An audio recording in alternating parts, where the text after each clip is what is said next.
Shalom saudara dan saudari yang dikasihi. Selamat menyertai kami di saluran Rhapsody Reality yang membawa firman Tuhan istimewa untuk kalian di mana jua kalian berada. Puji Tuhan.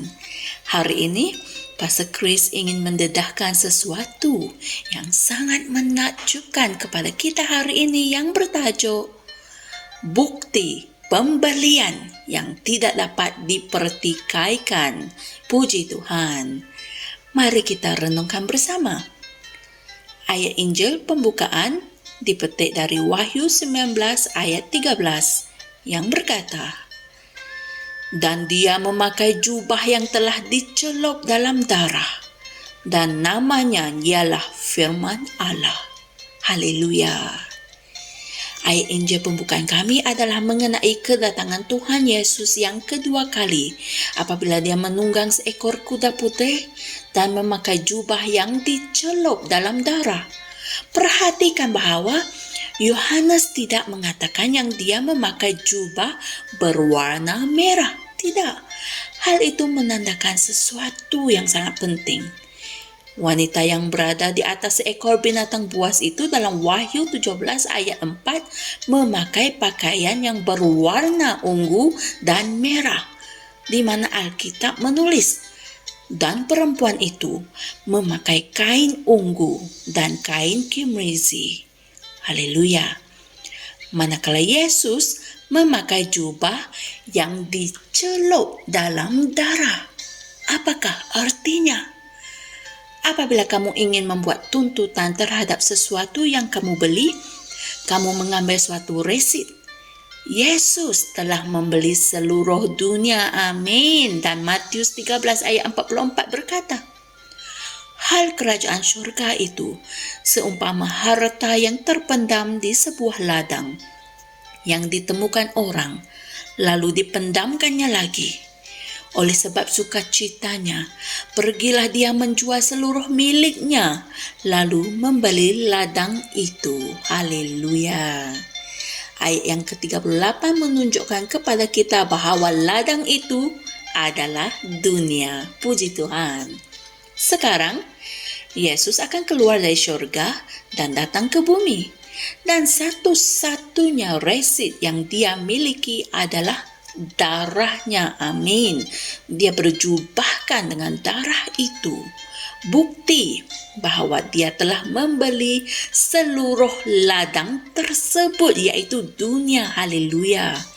Jubah itu dicelupkan dalam darahnya sebagai bukti pembeliannya. Haleluya. 1 Korintus 6 ayat 20 berkata, "Sebab kamu telah dibeli dengan suatu harga." Amin. Kamu bukannya dibeli dengan bahan-bahan biasa seperti perak, emas, dan batu permata. Tidak. Darahnya adalah mata wang yang dia gunakan untuk membayar dosa-dosa seluruh dunia seperti yang tertulis dalam 1 Petrus 1 ayat 18 hingga 19. Haleluya. Setelah membayar harga untuk dosa-dosa kita, Yesus telah membeli kita sebagai hadiah kepada Allah. Puji Tuhan, di mana Wahyu 5 ayat 9 berkata, mereka menyanyikan sebuah lagu baru dengan kata-kata ini, "Engkau layak mengambil gulungan kitab itu dan memecahkan meterai-meterainya dan membukanya, kerana engkau telah disembelih, dan dengan darahmu engkau telah membeli mereka dari setiap bangsa sebagai pemberian bagi Allah." Haleluya. Yesus telah membayar untuk hidupmu. Oleh itu, kamu bukan lagi hidup untuk dirimu sendiri. Dia telah membeli kamu dengan suatu harga yang sangat mahal. Mulai dari sekarang, hiduplah di bumi untuk Dia sahaja, kerana darahnya yang mewakili hidupmu adalah nilaimu yang sebenar. Amin.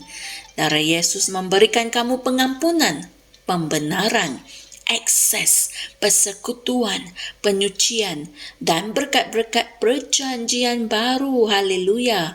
Alkitab berkata dalam Ibrani 9 ayat 12, juga bukan dengan cara membawa darah domba jantan dan darah anak lembu, tetapi dengan membawa darahnya sendiri. Dia telah masuk satu kali untuk selama-lamanya ke dalam tempat kudus untuk memperoleh penebusan yang kekal untuk kita. Haleluya. Wow, sungguh hebat mesej kita pada hari ini. Saudara dan saudari sekalian, mari kita sama-sama berdoa. Tuhan Yesus, terima kasih kerana membayar harga yang tidak mungkin aku dapat bayar. Sebagai bukti kasih Bapa tanpa syarat, bukti belas kasihan dan kebaikan Bapa yang luar biasa terhadap aku. Terima kasih kerana membelikan aku sebagai suatu hadiah yang berharga untuk Bapa.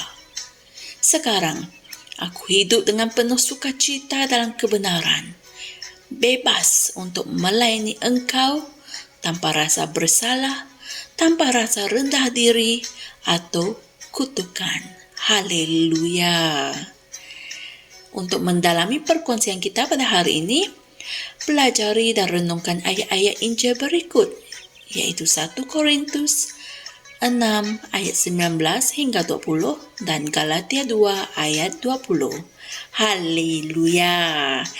Betapa besarnya harga yang telah dibayar oleh Tuhan Yesus, dan bukti pembayaran itu adalah darahnya. Puji Tuhan. Ketahuilah hal ini agar kamu dapat hidup dengan penuh sukacita dalam kebenaran, bebas untuk melayani Tuhan tanpa rasa bersalah, tanpa rasa rendah diri atau terhina. Haleluya. Jumpa lagi esok dan Tuhan berkati. Shalom. Kami percaya saudara-saudari semua telah diberkati dengan perkongsian firman dari Rhapsody Reality. Bagi sesiapa yang ingin menjadikan Yesus Kristus sebagai Tuhan dalam kehidupanmu, kamu boleh mengucapkan doa ini bersama dengan saya. Ya Tuhan Allah, aku mempercayai Yesus Kristus, Anak Allah yang hidup dengan sepenuh hatiku. Aku percaya Dia telah mati untukku, dan Allah telah membangkitkan Dia dari kematian. Aku percaya Dia hidup hari ini. Aku mengaku dengan mulutku bahawa Yesus Kristus adalah Tuhan dalam hidupku mulai dari hari ini. Melalui Dia dan di dalam nama-Nya, aku mempunyai kehidupan yang kekal. Aku telah dilahirkan semula. Terima kasih Allah kerana menyelamatkan jiwaku. Aku sekarang adalah anak Allah. Haleluya. Tahniah, sekarang kamu telah menjadi anak Allah. Untuk apa-apa sebarang pertanyaan atau untuk mendapatkan lebih banyak maklumat mengenai bagaimana untuk bertumbuh sebagai seorang Kristian, anda semua boleh hantar mesej di akaun Facebook kami atau email kami di tni.msia@gmail.com. Sekali lagi, tni.msia@gmail.com. Tuhan berkati Anda semua.